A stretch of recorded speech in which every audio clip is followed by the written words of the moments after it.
आपके अपने channel lucky addition पन्ना home network में आप सभी दर्शकों का स्वागत है। मैं हूं आपके साथ काजल। पन्ना होम नेटवर्क लकी एडिशन आपसे लगातार ये अपील करता आ रहा है कि कोरोना संक्रमण को देखते हुए सावधानियां जरूर बरतें। खबरों की शुरुआत करते हैं मां पद्मावती शक्तिपीठ को लेकर। पद्मावती देवी का उल्लेख भविष्य पुराण तथा विष्णु धर्मोत्तर पुराण में भी है। पद्मावती देवी मंदिर पन्ना के पवई मां कलेही मंदिर और मैहर की शारदा पन्ना जलादेश दुनिया में मंदिरों और हीरों की नगरी के नाम से प्रसिद्ध है। प्राचीन इतिहासकालीन मंदिर आदिशक्ति पीठ मां पद्मावती देवी का मंदिर भी पन्ना में मौजूद है, जिसका महत्व आदिकाल से मिलता है। माता सती के पैर के अंग इस पवित्र स्थल पर गिरने से इस पवित्र पावन धरा को शक्तिपीठ के नाम से जाना जाता है, जहां आज आदिशक्ति के 9 रूप विराजमान हैं। भारतीय हिंदू संस्कृति में नवरात्रि का अपना एक बहुत बड़ा महत्व होता है, फिर चाहे वह चैत्र नवरात्रि के 9 दिन हो या फिर शारदीय नवरात्रि के। इन दिनों में भक्त आदिशक्ति के मंदिरों में अपनी मनोकामनाएं व श्रद्धा भाव से पहुंचते हैं। इसी प्रकार भक्त इन दिनों पन्ना शहर सहित समूचे बुंदेलखंड की आराध्य देवी मां पद्मावती मंदिर में सुबह से पहुंच रहे हैं। हाथ में जल का लोटा और मन में मां आदिशक्ति के लिए भक्ति भाव में विभोर होकर भक्त पद्मावती मंदिर में मां के दर्शन के लिए सुबह से लाइन में लगे रहे हैं, जहां हर भक्तों की मनोकामना पूर्ण होती रही है। बुंदेलखंड के लोग पन्ना की पद्मावती देवी को बड़ी देवन के नाम से भी जानते हैं और इनका स्थान मैहर की शारदा माता जैसा ही है। लोग बड़ी देवन को पन्ना की शारदा माता मानते हैं। मां के दर्शन करने पूरे बुंदेलखंड से लोग आते हैं। मंदिर को लेकर मान्यता है कि यहाँ जो भी मनोकामना मांगी जाती है उसे मां भगवती जरूर पूरा करती हैं। ठगी का शिकार हुआ युवक पुलिस से मांगी मदद। फर्जी गूगल पे स्लिप दिखाकर मांगे पैसे। ऑनलाइन ठगी का कारोबार इन दिनों खूब फल फूल रहा है। साथ ही ठगों द्वारा पढ़े लिखे लोगों को बेवकूफ़ बनाने के नित नए आइडिया निकाले जा रहे हैं। सामान्य तौर पर बैंक या अन्य संस्थानों के नाम से ठगी करने वाले लोग अब नए पैतरे अपना रहे हैं। आज कोतवाली पन्ना पहुंचे शहर के एक युवक नीरज पाठक ने अपने साथ हुई ठगी की कहानी पुलिस को सुनाई और मदद की गुहार लगाई है। पीड़ित युवक ने बताया कि उसके पास मोबाइल नंबर से किसी व्यक्ति का फ़ोन आया और फ़ोन आकर बोलता है कि आपके मित्र अंकुल बोल रहा हूँ, भाई हॉस्पिटल में भर्ती है, उसको रुपए की ज़रूरत है, मेरे अकाउंट से पैसा ट्रांसफ़र नहीं हो रहा, इसलिए आपके अकाउंट में पैसा ट्रांसफ़र कर देता हूँ, आप आगे भाई के अकाउंट में फॉरवर्ड कर दीजिए।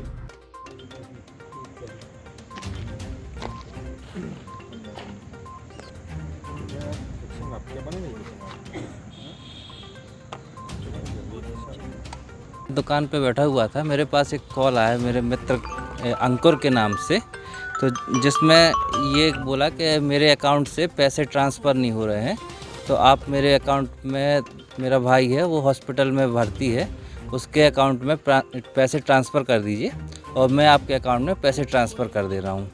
तो उसने मुझको फ़ोन किया कि आपके नंबर पे मैंने पैसे ट्रांसफ़र कर दिए हैं और गूगल पे की व्हाट्सएप से एडिट की हुई स्लिप मेरे व्हाट्सएप पे भेजी, जो स्लिप ये है।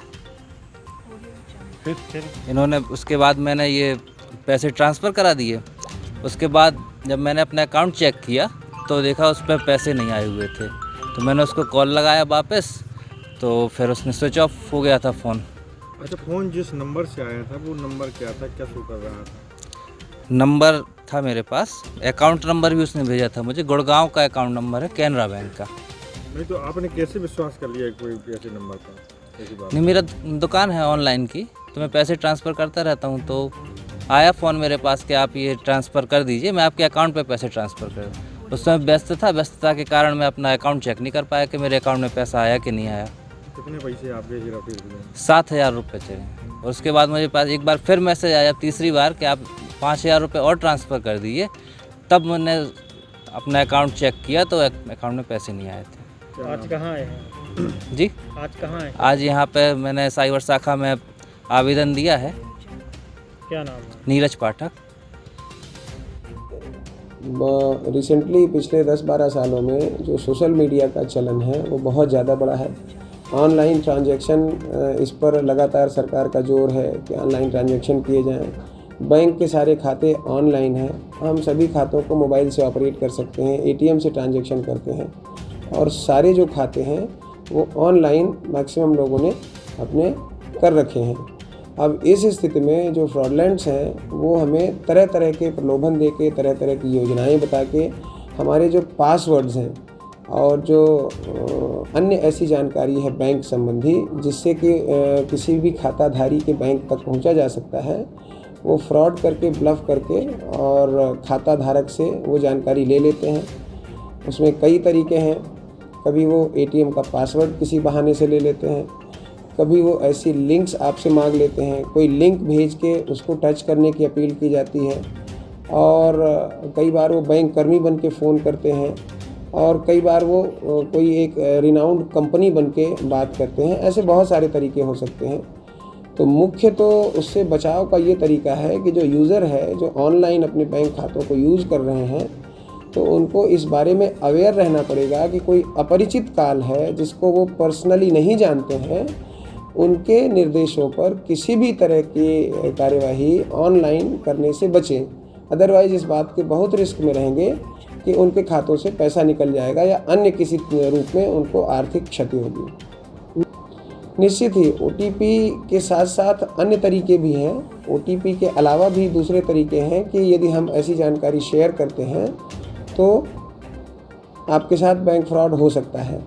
अब यदि एक बार बैंक फ्रॉड हो गया है तो ये बहुत आवश्यक है कि जैसे ही घटना होती है तो पुलिस, संबंधित बैंक, इनको तत्काल सूचना दी जाए, तो उसमें हम त्वरित कार्यवाही कर सकते हैं। महाविद्यालय की मांग को लेकर सौंपा ज्ञापन ब्लॉक कांग्रेस कमेटी रैपुरा के तत्वाधान में मध्य प्रदेश कांग्रेस के सचिव वीरेंद्र द्विवेदी के नेतृत्व में रैपुरा में शासकीय महाविद्यालय खोलने की मांग को लेकर महामहिम राज्यपाल के नाम तहसीलदार रैपुरा को ज्ञापन दिया गया।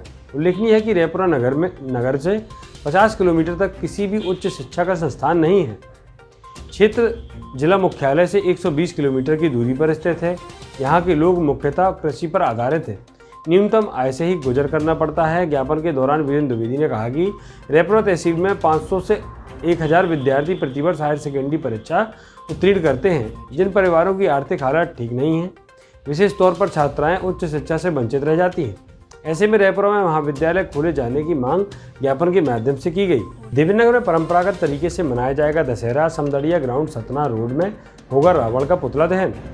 नगर दशहरा उत्सव समिति देवेंद्र नगर के तत्वाधान में कोरोना संक्रमण को ध्यान में रखते हुए हर वर्ष की तरह इस वर्ष भी कस्बा देवेंद्र नगर में परंपरागत तरीके से दशहरा 26 अक्टूबर 2020 को समदड़िया ग्राउंड सतना रोड में मनाया जाएगा।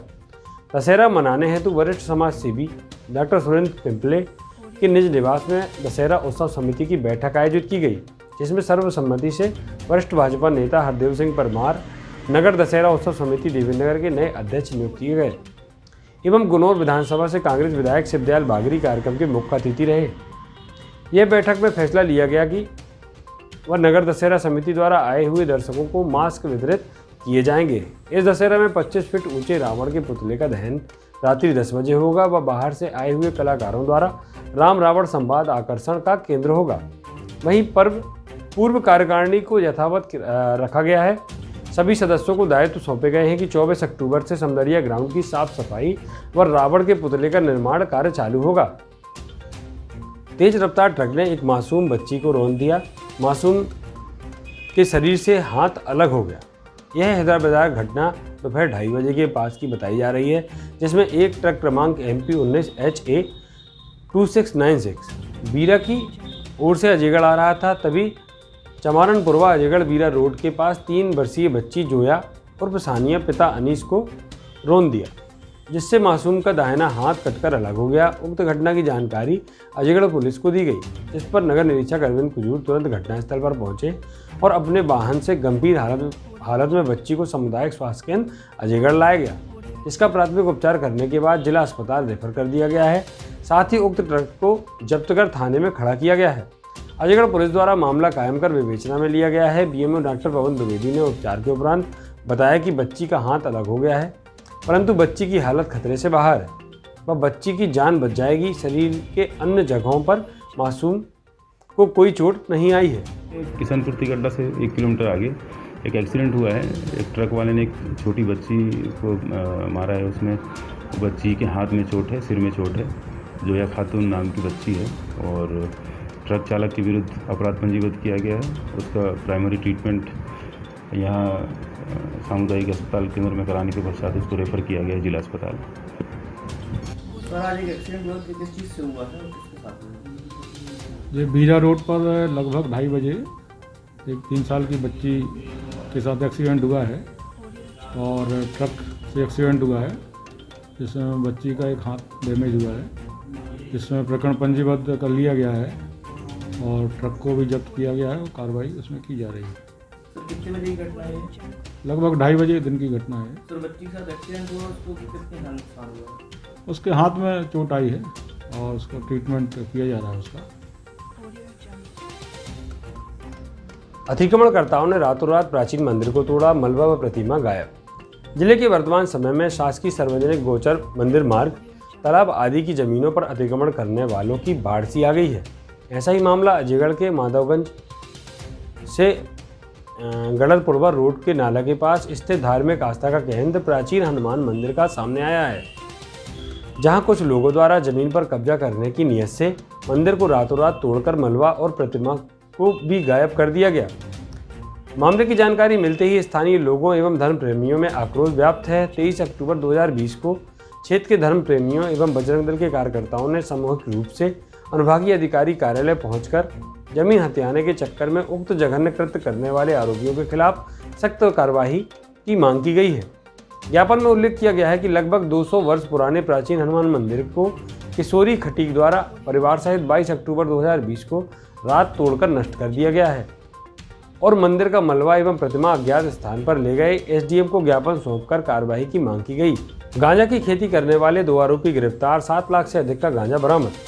जिले की सिमरिया थाना पुलिस ने एक ही दिन में एक साथ एक ही गांव में 2 घरों व बाड़री में छापा मारकर प्रतिबंधित गांजा की खेती करने वाले 2 आरोपियों को गिरफ्तार कर लाखों रुपए की कीमत का हरा गांजा बरामद करने में सफलता प्राप्त की है। सिमरिया थाना प्रभारी सुरेंद्र द्विवेदी से प्राप्त जानकारी के अनुसार पुलिस अधीक्षक मयंक अवस्थी द्वारा चलाए जा रहे विशेष अभियान के तहत अतिरिक्त पुलिस अधीक्षक BKS परिहार के मार्गदर्शन में SDOP पवई रक्षपाल सिंह यादव द्वारा गठित की गई टीम के द्वारा अवैध गांजा पकड़ने की कार्रवाई की गई। थाना प्रभारी सिमरिया सुरेंद्र कुमार द्विवेदी को मुखबिर द्वारा सूचना मिली कि ग्राम बड़खेरा में 2 व्यक्ति अपने घरों में गांजे के अवैध पेड़ लगाए हैं। इस पर थाना प्रभारी सिमरिया द्वारा 2 टीम बनाकर एवं गवाहों को लेकर मुखबिर द्वारा बताए स्थान पर विधिवत कार्रवाई हेतु पहुंचे। अपने घरों एवं बाड़ी में अवैध गांजे के हरे पेड़ लगाने वाले 2 व्यक्तियों के घर पर दस्तयाब हुए। पन्ना मानगंज मार्ग पर बाघ की चहलकदमी से हड़कंप, शहर किनारे अक्सर देखे जा रहे हैं बाघ। पन्ना कटनी मुख्य मार्ग पर पन्ना मानगंज के बीच पन्ना टाइगर रिजर्व के कोर जोन से निकलकर बाघ सड़क पर नजर आ रहे हैं। यहाँ अक्सर बाघ देखे जाते हैं, लेकिन ऐसा कभी कदार होता है। लेकिन कुछ समय से मुख्य मार्ग पर बाघ की चहलकदमी बढ़ी है, जिससे राहगीरों में दहशत देखी जा रही है। गौरतलब है कि पन्ना मानगंज मार्ग बेहद व्यस्त मार्ग है। यहाँ आसपास के ग्रामीण इलाकों से लोग बाइक व साइकिल से भी गुजरते रहते हैं। ऐसे में बाघ की चहलकदमी लोगों के लिए कभी भी मुसीबत भी बन सकती है। आज पुनः जब सड़क पर बाघ नजर आया तो कुछ राहगीरों ने रोमांचित होकर उसका वीडियो बनाया और सोशल मीडिया में साझा कर दिया, जिसमें रेडियो कॉलर पहने टाइगर सड़क के किनारे घूमता साफ दिख रहा है। जिला मुख्यालय से महज 10 किलोमीटर दूर अकोला गांव के नज़दीक इस बाघ को देखा गया है, जिससे लोगों में हड़कंप है। वहीं कई राहगीर बाघ को इस तरह सड़क पर देखकर रोमांचित भी हो रहे हैं।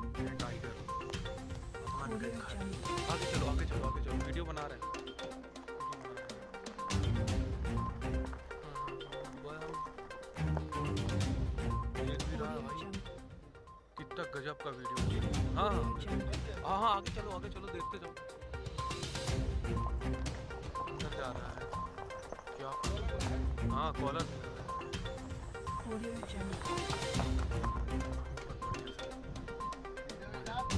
यही माता के दरबार में उमड़ा जनसैलाब। नवरात्र की देवी के दरबार में भक्तों की भीड़ उमड़ रही है, लेकिन पन्ना के पवई में मां कलही का दरबार निराला है। यहाँ सुबह से ही भक्तों की भीड़ जमा हो जाती है और जो भी मनोकामनाएं मानी जाती हैं सभी पूर्ण होती हैं। अद्भुत इस स्थान का धार्मिक और पुरातन महत्व तो है ही, ऐतिहासिक महत्व भी है और कई दंत कथाएं भी जुड़ी हुई हैं। कलही माता पहले पर्वत के ऊपर विराजित ही थी और भक्तों को सहूलियत के लिए वे नीचे चली आईं। तभी से पतनी नदी के किनारे मां की पूजा होती है। विंध्य पर्वत श्रृंखला की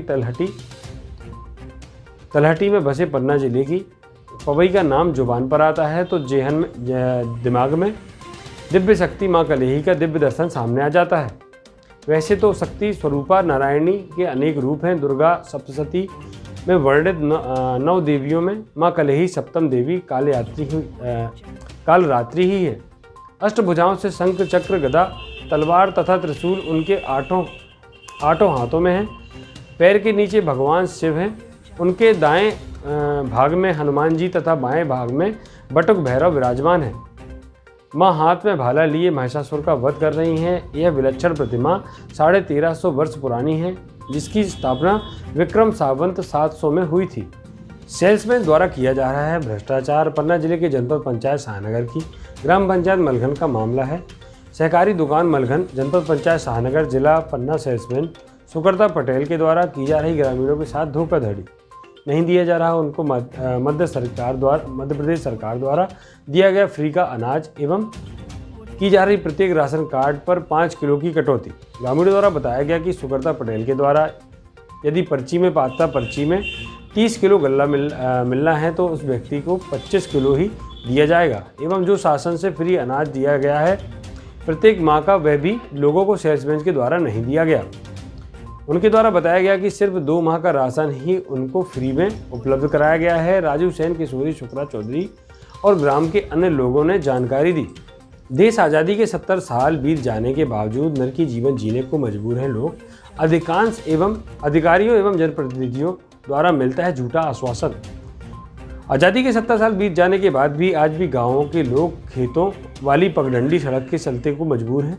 जब जनप्रतिनिधियों को वोट की ज़रूरत होती है तो भूली भाली जनता को बहला फुसलाकर और बड़े बड़े दावे करके वोट ले लिए जाते हैं। जब चुनाव हो जाता है फिर ना कोई अधिकारी ना कोई जनप्रतिनिधि शकल दिखाने गांव नहीं आता है।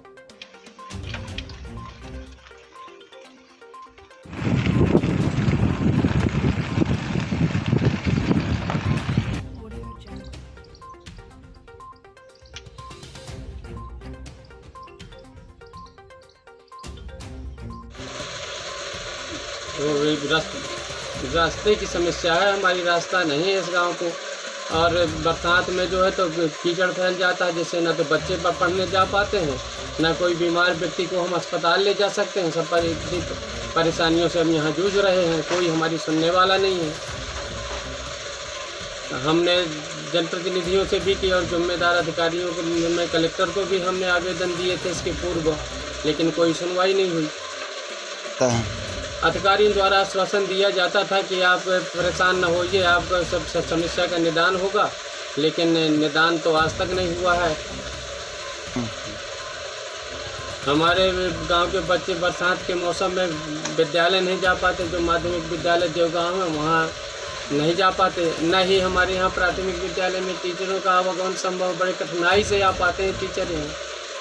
हमारे गांव का ट्रांसफार्मर 1 माह से जला हुआ है। सभी जिम्मेदार अधिकारियों को हमने सूचना दी है, लेकिन किसी भी व्यक्ति अधिकारियों ने आज तक कोई कार्रवाई नहीं की। हमारे यहाँ जो ग्रामीण लोगों की, गरीब लोगों की जो धान की फसलें थी वो भी सूख रही हैं, लगभग सूखने को ही हैं और बेचारी सोए हुए हैं।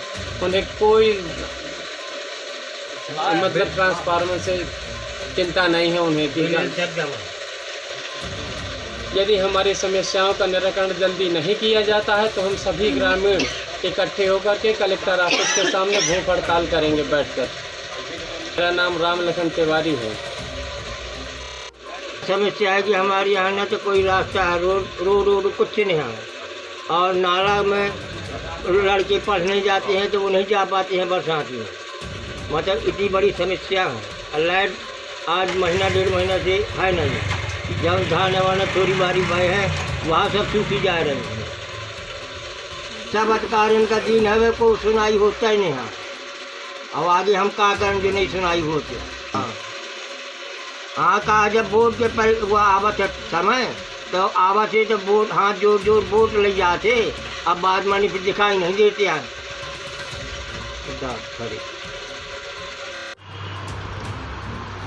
अभी आपने बताया है कि वहाँ सड़क नहीं है, मुख्यमंत्री से हमने अभी बात किया इस संबंध में।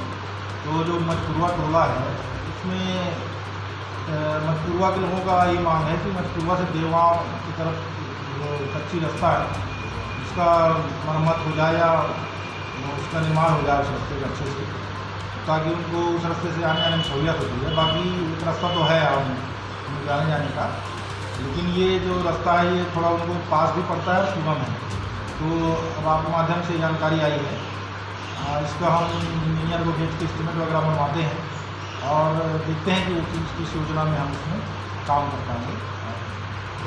जी जी, इसीलिए ही हम उसको प्राथमिकता से करेंगे और बारिश से पहले हम उसमें ऐसा काम करवा देंगे कि वो 12 मासी को आने जाने